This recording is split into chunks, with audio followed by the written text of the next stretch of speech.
Esse é um projeto de leitura livre. Fique à vontade para ouvir qualquer conto em nossa biblioteca e solicitar novos audiolivros. Curta o vídeo, inscreva-se no canal e ative o sino de notificações para não perder todas as novidades. Flor, telefone, moça. Conto de Carlos Drummond de Andrade. Não é conto. Sou apenas um sujeito que escuta algumas vezes, que outras não escuta, e vai passando.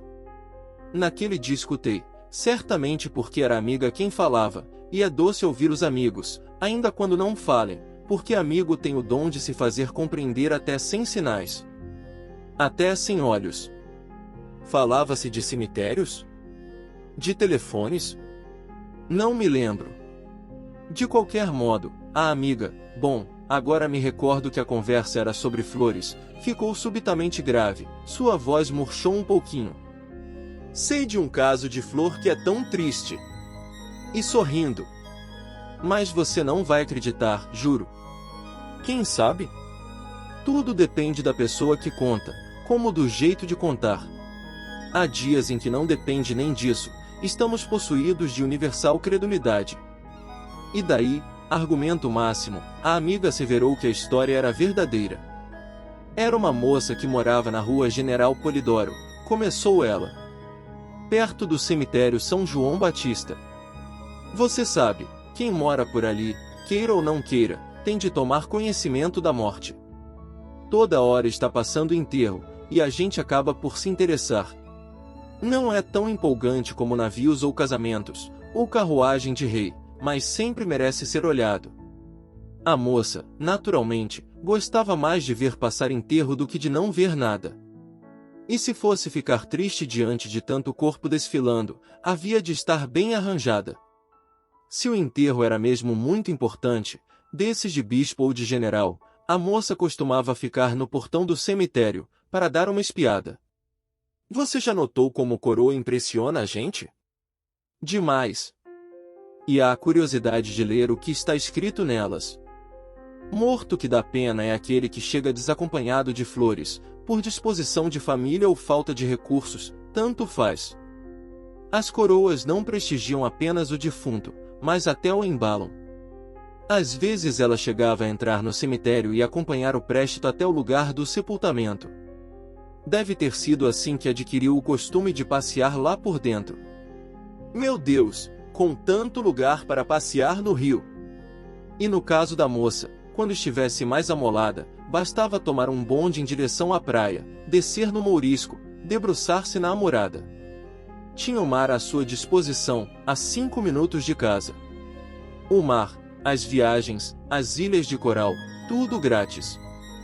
Mas por preguiça, pela curiosidade dos enterros, sei lá por quê, deu para andar em São João Batista, contemplando o túmulo. Coitada!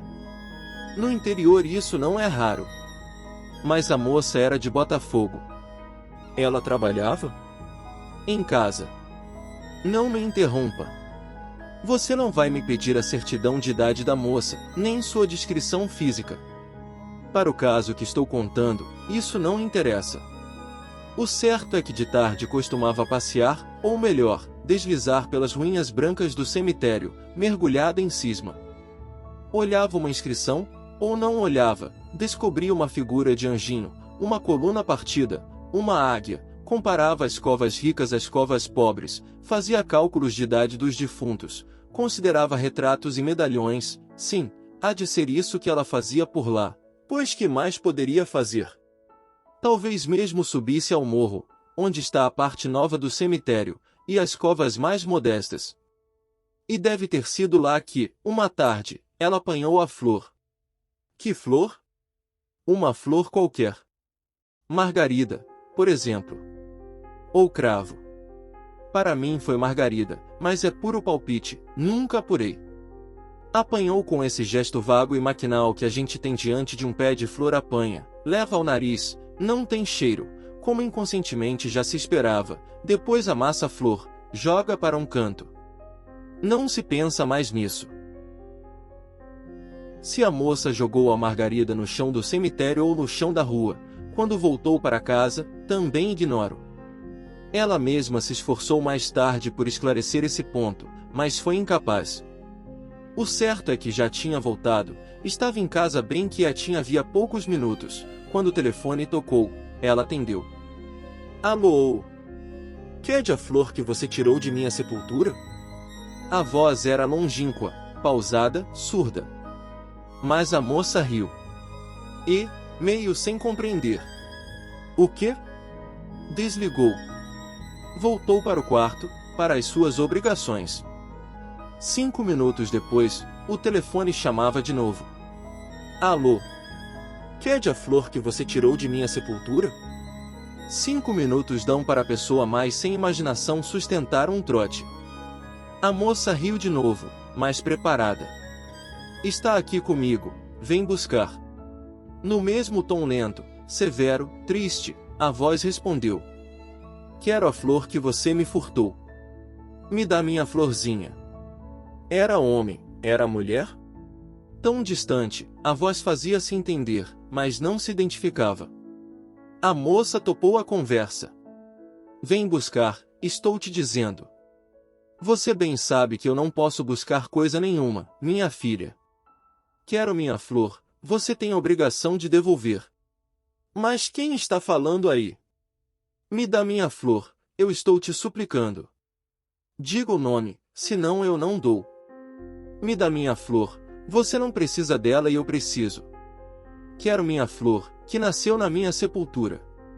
O trote era estúpido, não variava, e a moça, enjoando logo, desligou. Naquele dia não houve mais nada. Mas no outro dia houve. À mesma hora o telefone tocou. A moça, inocente, foi atender. Alô? Quede a flor? Não ouviu mais. Jogou o fone no gancho, irritada. Mas que brincadeira é essa? Irritada, voltou à costura. Não demorou muito, a campainha tinha outra vez. E antes que a voz lamentosa recomeçasse. Olhe, vire a chapa. Já está pau. Você tem que dar conta de minha flor, retrucou a voz de queixa. Pra que foi mexer logo na minha cova? Você tem tudo no mundo, eu, pobre de mim, já acabei. Me faz muita falta aquela flor. Esta é fraquinha. Não sabe de outra? E desligou. Mas, voltando ao quarto, já não ia só. Levava consigo a ideia daquela flor, ou antes, a ideia daquela pessoa idiota que a vira arrancar uma flor no cemitério, e agora a aborrecia pelo telefone. Quem poderia ser? Não se lembrava de ter visto nenhum conhecido, era distraída por natureza. Pela voz não seria fácil acertar. Certamente se tratava de voz disfarçada, mas tão bem que não se podia saber ao certo se de homem ou de mulher. Esquisito, uma voz fria. E vinha de longe, como de interurbano. Parecia vir de mais longe ainda. Você está vendo que a moça começou a ter medo. E eu também. Não seja bobo. O fato é que aquela noite ela custou a dormir. E daí por diante é que não dormiu mesmo nada. A perseguição telefônica não parava. Sempre à mesma hora, no mesmo tom. A voz não ameaçava, não crescia de volume, implorava. Parecia que o diabo da flor constituía para ela a coisa mais preciosa do mundo, e que seu sossego eterno, admitindo que se tratasse de pessoa morta, ficará dependendo da restituição de uma simples flor. Mas seria absurdo admitir tal coisa, e a moça, além do mais, não queria se amofinar. No quinto ou sexto dia, ouviu firme a cantilena da voz e depois passou-lhe uma bruta descompostura. Fosse amolar o boi. Deixasse de ser imbecil, palavra boa, porque convinha a ambos os sexos. E se a voz não se calasse, ela tomaria providências. A providência consistiu em avisar o irmão e depois o pai. A intervenção da mãe não abalara a voz. Pelo telefone, pai e irmão disseram as últimas à voz suplicante. Estavam convencidos de que se tratava de algum engraçado absolutamente sem graça, mas o curioso é que, quando se referiam a ele, diziam à voz. A voz chamou hoje? Indagava o pai, chegando da cidade. Ora, é infalível, suspirava a mãe, desalentada. Descomposturas não adiantavam, pois, ao caso, era preciso usar o cérebro. Indagar, apurar na vizinhança, vigiar os telefones públicos. Pai e filho dividiram entre si as tarefas. Passaram a frequentar as casas de comércio, os cafés mais próximos, as lojas de flores, os marmoristas. Se alguém entrava e pedia licença para usar o telefone, o ouvido do espião se afiava. Mas qual? Ninguém reclamava flor de jazigo. E restava a rede dos telefones particulares. Um em cada apartamento, 10, 12 no mesmo edifício. Como descobrir? O rapaz começou a tocar para todos os telefones da Rua General Polidoro, depois para todos os telefones das ruas transversais, depois para todos os telefones da linha 26. Discava, ouvia o alô, conferia a voz, não era, desligava. Trabalho inútil, pois a pessoa da voz devia estar ali por perto, o tempo de sair do cemitério e tocar para a moça, e bem escondido estava ela, que só se fazia ouvir quando queria, isto é, a uma certa hora da tarde. Essa questão de hora também inspirou a família algumas diligências, mas infrutíferas. Claro que a moça deixou de atender telefone. Não falava mais nem para as amigas. Então a voz, que não deixava de pedir, se outra pessoa estava no aparelho, não dizia mais você me dá minha flor, mas quero minha flor, quem furtou minha flor tem de restituir, etc. Diálogo com essas pessoas a voz não mantinha. Sua conversa era com a moça. E a voz não dava explicações. Isso durante 15 dias, um mês, acaba por desesperar um santo. A família não queria escândalos, mas teve de queixar-se à polícia. Ou a polícia estava muito ocupada em prender comunista, ou investigações telefônicas não eram sua especialidade, o fato é que não se apurou nada. Então, o pai correu à companhia telefônica. Foi recebido por um cavalheiro amabilíssimo, que coçou o queixo, aludiu a fatores de ordem técnica. Mas é a tranquilidade de um lar que eu venho pedir ao senhor. É o sossego de minha filha, de minha casa. Serei obrigado a me privar de telefone? Não faça isso, meu caro senhor. Seria uma loucura. Aí é que não se apurava mesmo nada. Hoje em dia é impossível viver sem telefone, rádio e refrigerador. Dou-lhe um conselho de amigo. Volte para sua casa, tranquilize a família e aguarde os acontecimentos. Vamos fazer o possível. Bem, você já está percebendo que não adiantou. A voz sempre mendigando a flor. A moça perdendo o apetite e a coragem. Andava pálida, sem ânimo para sair à rua ou para trabalhar. Quem disse que ela queria mais ver enterro passando? Sentia-se miserável, escravizada a uma voz, a uma flor, a um vago defunto que nem sequer conhecia. Porque, já disse que era distraída, nem mesmo se lembrava da cova de onde arrancara aquela maldita flor. Se ao menos soubesse. O irmão voltou do São João Batista dizendo que, do lado por onde a moça passeara aquela tarde, havia 5 sepulturas plantadas.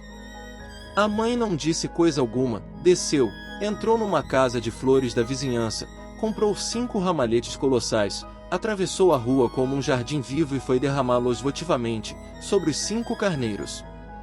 Voltou para casa e ficou à espera da hora insuportável. Seu coração lhe dizia que aquele gesto propiciatório havia de aplacar a mágoa do enterrado, se é que os mortos sofrem, e aos vivos é dado consolá-los, depois de os haver afligido. Mas a voz não se deixou consolar ou subornar. Nenhuma outra flor lhe convinha senão aquela, miúda, amarrotada, esquecida, que ficará rolando no pó e já não existia mais. As outras vinham de outra terra, não brotavam de seu estrume, isso não dizia a voz, era como se dissesse. E a mãe desistiu de novas oferendas, que já estavam no seu propósito. Flores, missas, que adiantava? O pai jogou a última cartada, espiritismo. Descobriu um médium fortíssimo, a quem expôs longamente o caso, e pediu-lhe que estabelecesse contato com a alma despojada de sua flor. Compareceu a inúmeras sessões, e grande era sua fé de emergência, mas os poderes sobrenaturais se recusaram a cooperar, ou eles mesmos eram impotentes, esses poderes, quando alguém quer alguma coisa de sua última fibra, e a voz continuou, surda, infeliz, metódica. Se era mesmo de vivo, como às vezes a família ainda conjeturava, embora se apegasse cada dia mais a uma explicação desanimadora, que era a falta de qualquer explicação lógica para aquilo, seria de alguém que houvesse perdido toda noção de misericórdia. E se era de morto, como julgar, como vencer os mortos? De qualquer modo, havia no apelo uma tristeza úmida, uma infelicidade tamanha que fazia esquecer o seu sentido cruel, e refletir, até a maldade pode ser triste. Não era possível compreender mais do que isso. Alguém pede continuamente uma certa flor, e essa flor não existe mais para lhe ser dada. Você não acha inteiramente sem esperança? Mas, e a moça? Carlos, eu preveni que meu caso de flor era muito triste. A moça morreu no fim de alguns meses, exausta. Mas sossegue, para tudo há esperança, a voz nunca mais pediu. Obrigado por assistir. Até a próxima. Fique à vontade para continuar assistindo mais vídeos.